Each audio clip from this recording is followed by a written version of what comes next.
Repeat कर दो प्रश्न। साधक को साधना काल में कैसे संयमित रहना चाहिए?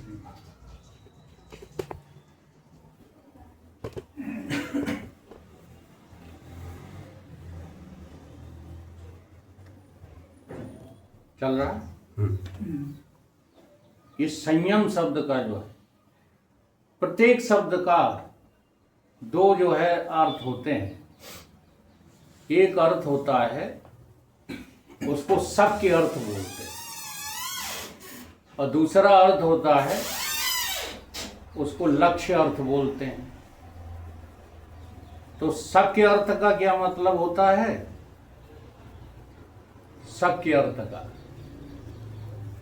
अर्थ का मतलब होता है शब्द का शाब्दिक अर्थ। शब्द जैसा कह रहा है वैसी ही बात को कह देना, और उसी शब्द के अर्थ में भाव अर्थ भी आता है। अब थोड़ा शब्द का अर्थ बदल करके अपनी भावना के अनुसार, जैसे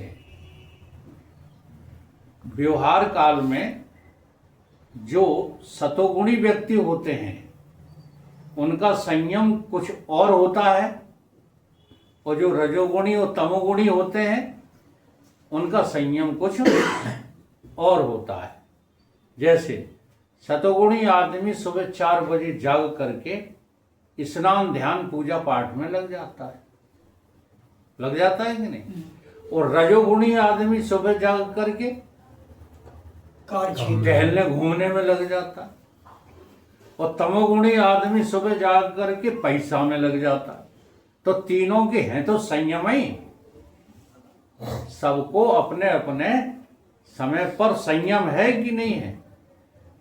लेकिन जब शब्द का सत्य अर्थ तुम्हारी बुद्धि में है तो तुम्हारा संयम अलग अलग प्रकार का होगा।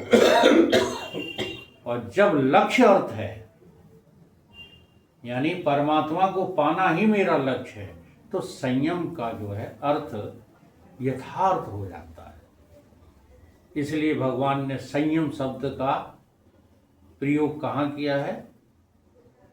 गीता के 18वें अध्याय में शायद नहीं, अध्याय कोई सा भी हो, श्लोक मुझे याद आ रहा है। श्रद्धावान लभते ज्ञानम तत्परः संयते इंद्रियां।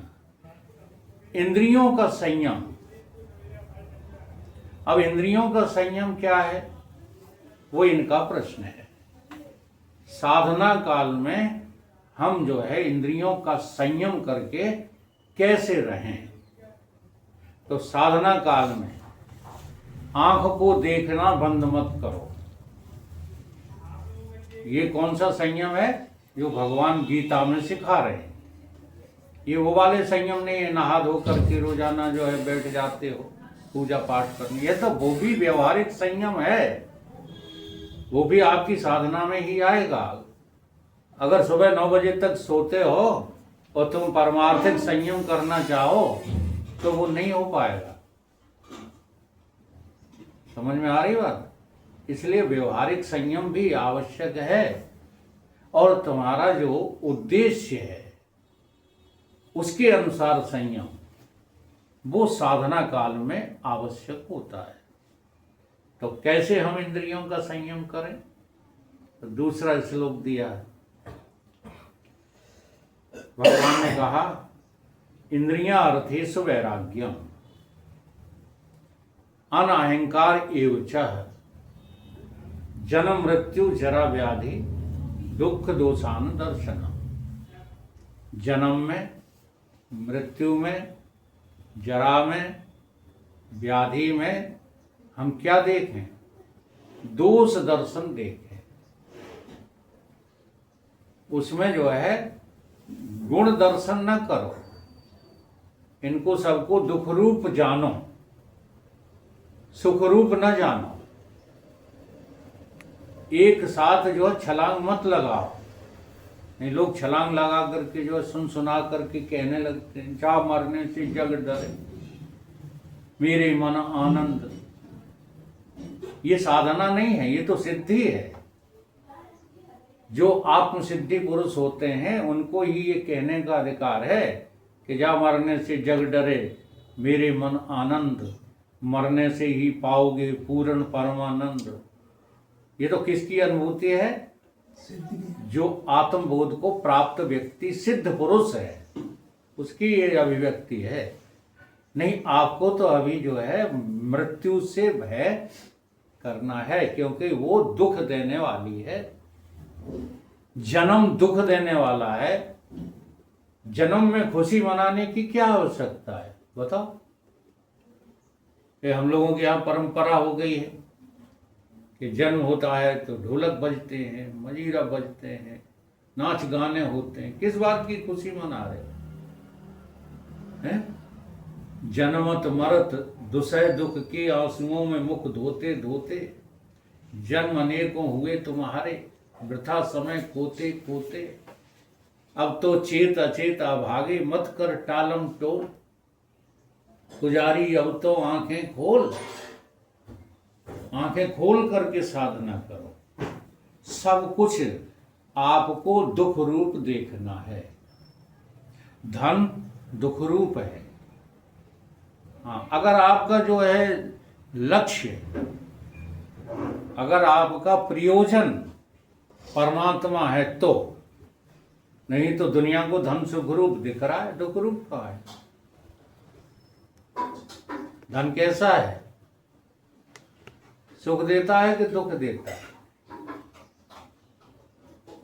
नहीं समझ में आ रही? परिणाम में तो दुख ही है। हाँ, तो अब साधना क्या करनी है? साधना ये करनी है कि जो सुख रूप दिखाई दे रहा है वो दुख रूप है। अगर तुम जो है धन को दुख रूप नहीं देख पा रहे हो, धन से खरीदी हुई वस्तुओं को दुख रूप नहीं देख पा रहे हो, धन से जुड़े हुए संबंधों को दुख रूप नहीं देख पा रहे हो, तो फिर अंतस में तुम कैसे वैराग्य को प्राप्त होगे? इसलिए संयम है ये। संयम यह है ना विषय की आशा। इससे बड़ा और कोई संयम नहीं है कि तुम सारे संसार को, संसार की प्रत्येक वस्तु को माया कृत देखो, दुख रूप देखो। क्रम बनाना पड़ेगा। पद, प्रतिष्ठा, वैभव, प्रशंसा, ये सब दुख रूप है। इन सबको दुख रूप देखोगे तो ये जो मेरे तेरे का संबंध जोड़े बैठे हो, ये धीरे धीरे आपके साधना काल में इनका स्तर घटता चला जाएगा। ये आपको फिर परेशान नहीं करेंगे। तो मूल रूप से जो है कहा है संतों ने कि देखो भालो, देखो इंद्रिय संयम, देखो भालो तको मत। देखना बंद थोड़ी कर दोगे, लेकिन तकते हो। तकना क्या है? देखी हुई विषय वस्तु पर अपने मन को आकृष्ट कर देना, ये तकना है। चलो फिरो, थको मत। चलना फिरना माना थोड़ा ही है, लेकिन इतने चलते हो कि सारे शरीर को थका लेते हो, सारे दिन दौड़ते ही रहते, है ना? तो प्रत्येक इंद्रिय को संयमित रखो। संयमित रखने में तुम्हारा मन सहयोगी रहता है। मन में इन चीजों को प्राथमिकता मत दो, न शब्द को, न रूप को, न स्पर्श को, न गंध को। ये जो 5 विषय विष रूप से तुम्हें भास रहे हैं, इन विषयों पर अपनी संयम रूपी जो है लात जमा दो। ये कहानी सुनी होगी आपने कि भगवान कृष्ण जब दाह में कूद गए हैं तो 5 फन वाला नाग, और उसने जो है उनको दबोच लिया है। तो वो उससे जो है छूट करके और कहाँ पहुंच गए? उसके फन पर पहुंच गए, और 5 फन पर पैर रख रख करके नाच रहे हैं। ये कोई बहुत पुराने द्वापर कृष्ण की कथा नहीं, ये तुम्हारी खुद की कथा है। ये 5 विषय ही तो विषैले सर्प हैं। इन पर लात रखना सीखो। इनमें जो है तुम इनके बस में बने रहते हो। नाथ के बांधे, हैं? नाथ के बांधे लाओ सारे हो। हाँ, वो आप बांध सकते हो, हाँ, वहां की कल्पना न करो। कोई नाग फाग नहीं है, ऐसे फन वाला नहीं है। ये 5 फन तुम्हारे में ही तो जो है दिखाई दे रहे हैं। तुम शब्दों में ही तो उलझे हो। ये बात पकड़ में कहाँ आ रही है? तुमने पैसा कमाना कब शुरू किया? जब तुमने सुना कि हमारा पड़ोसी, हमारा भाई पैसा कमा कमा के बड़ा आदमी बन गया।